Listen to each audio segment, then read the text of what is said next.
Bismillahirrahmanirrahim. Assalamualaikum warahmatullahi wabarakatuh.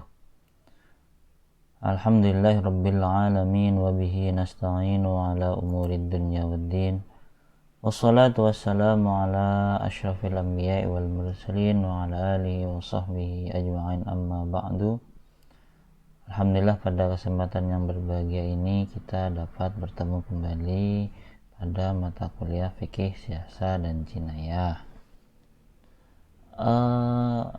Saya kira ini adalah mata kuliah baru, yang mana mata kuliah ini adalah salah satu materi yang dipelajari ketika jenengan menjadi guru di madrasah aliyah. Di sana ada fikih, siasah, dan jinayah. Maka ini menjadi salah satu mata kuliah keprodian PAI yang wajib ditempuh oleh mahasiswa,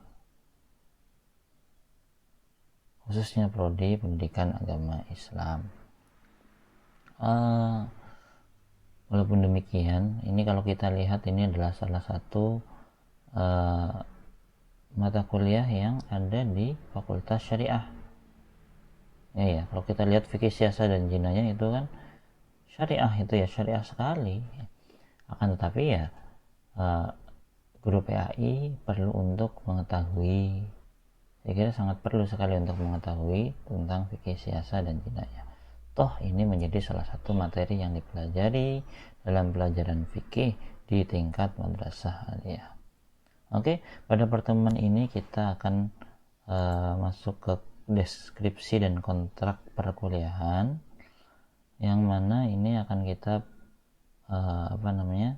kita deskripsikan apa itu fikih, siasah, jinayah secara umumnya dan bagaimana kontrak perkuliahan. Saya mulai dari deskripsinya dulu. Ini KD-nya, kemudian oke. Kalau kita lihatlah contoh teladan kita atau manusia yang paling sempurna di antara kita itu adalah Rasulullah Shallallahu Alaihi Wasallam. Beliau merupakan contoh bagi semua manusia, khususnya kita yang beragama Islam. Ya, karena beliau itu adalah contoh, pastinya semua apa yang dilakukan oleh Nabi itu menjadi sunnah. Menurut kita itulah sebagai sunnah. Ya, sunnah ini adalah, yang saya artikan ini adalah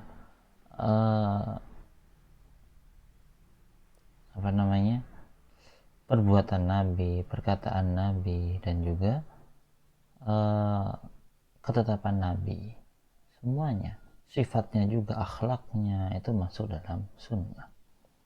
Seperti halnya beliau mencontohkan tentang sholat yang tergolong ibadah mahdhah. Beliau mencontohkan sholat ini dengan gerakannya, dengan tata caranya. Itu yang terkait dengan ibadah yang bersifat mahdhah. Terus bagaimana kalau yang sosial? Sosial juga beliau contohkan bagaimana beliau itu berperang, bagaimana diplomasi antar kelompok Islam ataupun dengan agama lain. Beliau memang pernah mencontohkan ini secara tersirat. Dulu khususnya ketika perjanjian Hudaybiyah, yang diawali beliau itu mimpi. Setelah sekian tahun orang-orang muhajirin berada di Madinah, itu ingin kembali ke Mekah. Dalam hal apa? Untuk bertawaf, untuk ibadah ringan lah di sana, untuk umroh. Akan tetapi ketika para sahabat itu mempunyai tekad untuk kembali ke Mekah dalam tujuan itu, Rasulullah itu bermimpi dan disampaikanlah kepada para sahabatnya. Kalau kita lihatlah, mimpi Rasulullah itu adalah bagian dari wahyu. berbeda dengan mimpi kita. Rasulullah itu memang manusia sempurna, karena itu mimpinya beliau juga itu adalah salah satu wahyu. Kemudian turunlah wahyu tentang mimpi beliau itu surat Al-Fatah ayat 27.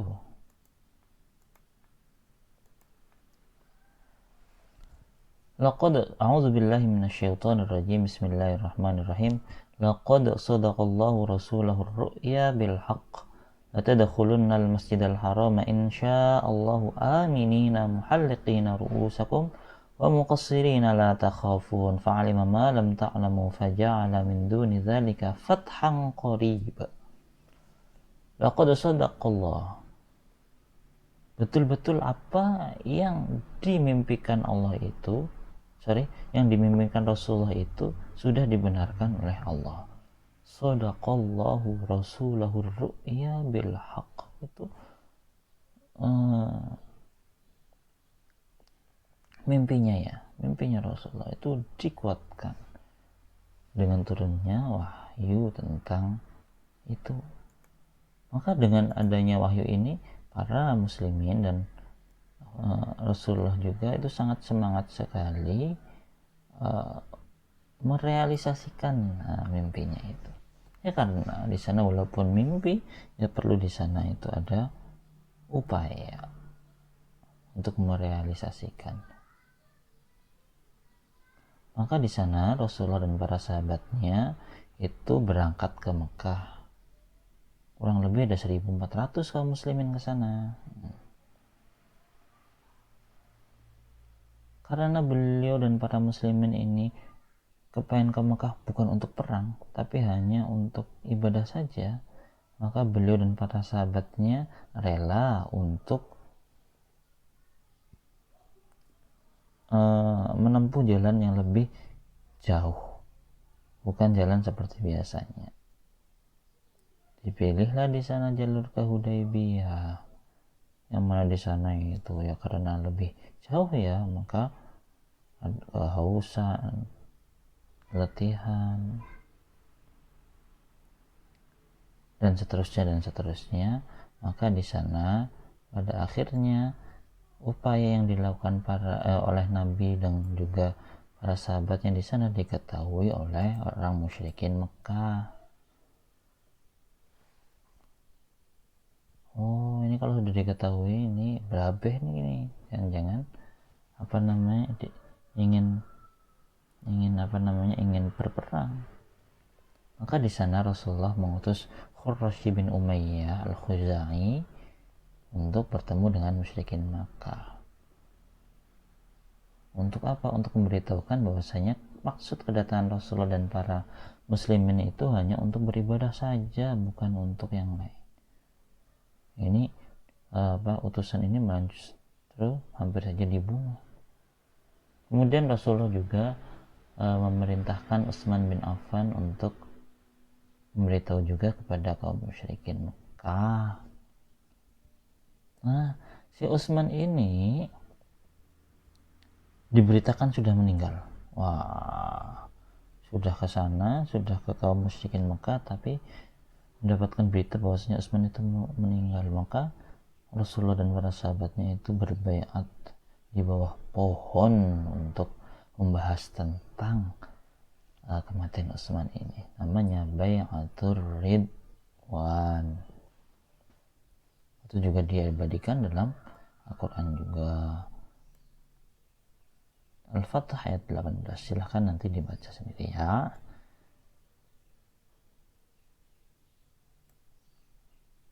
Kemudian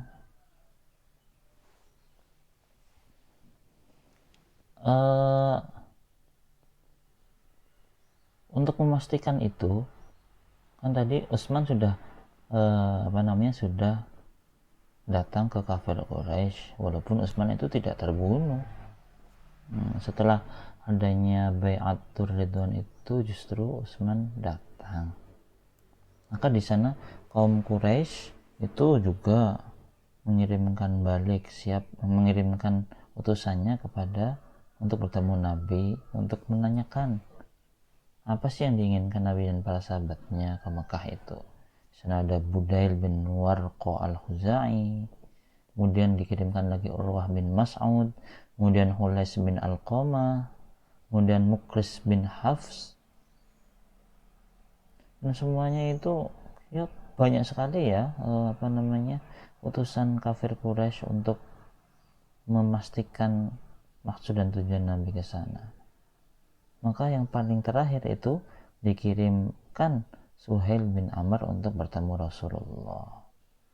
Singkat kata di sana ada perjanjian Hudaybiyah.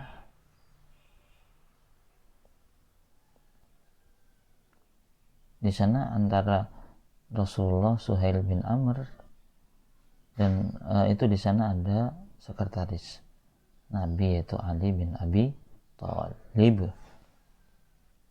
Ali bin Abi Thalib ini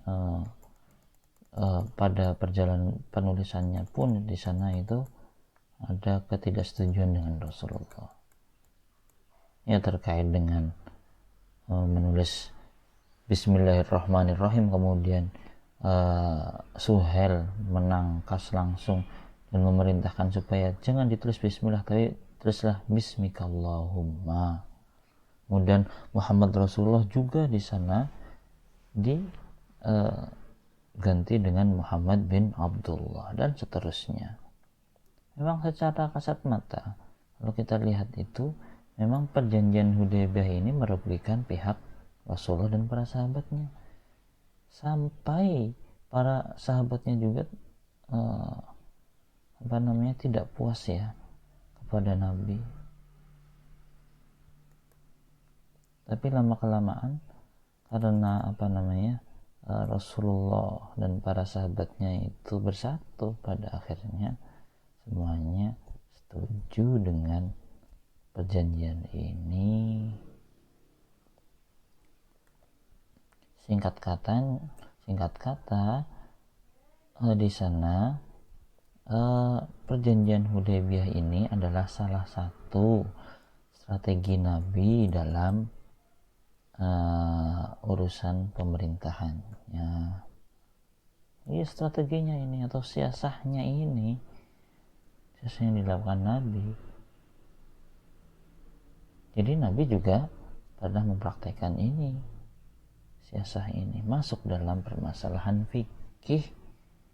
Maka Islam juga di sana perlu ada siasah, karena Nabi pun mempraktekannya. Ini baru contoh dari perjanjian Hudaybiyah, dan nanti akan selanjutnya akan kita bahas pada pertemuan selanjutnya. Oke, itu terkait dengan perjanjian Hudaybiyah. Oke, peta konsepnya kita mempelajari tentang fikih siasah. Di sana kita tahu dulu apa itu fikih, kemudian apa itu siasah syar'iyah, kemudian sejarahnya bagaimana, kemudian dasar hukumnya apa, objek kajiannya apa saja, metodenya bagaimana mempelajarinya, kegunaannya apa itu maqasidus syariah. Ini yang perkembangan sekarang itu ada maqasidus syariah ini yang mencoba untuk menengahi ya antara Islam dalam artian Islam itu teks, kemudian realita yang sekarang itu. Dan setelah itu kita mempelajari tentang jinayah, apa asas hukumnya, dasar hukumnya apa, kemudian ruang lingkup jinayah itu apa saja. Itu peta konsepnya yang akan kita pelajari. Ini penilaiannya, ini silahkan dilihat sendiri. Nanti ketika jenengan mempunyai urun rembuk dalam aspek penilaian ini dan presentasenya, silahkan ditulis pada kolom komentar. Oke? Iya. Sekian saja dari saya. Nanti akan saya sertakan timelinenya nanti ya pada aplikasi Headlink Savvy. Oke, dari saya itu saja. Billahi taufiq wal hidayah. Kurang lebihnya mohon maaf. Assalamualaikum warahmatullahi wabarakatuh.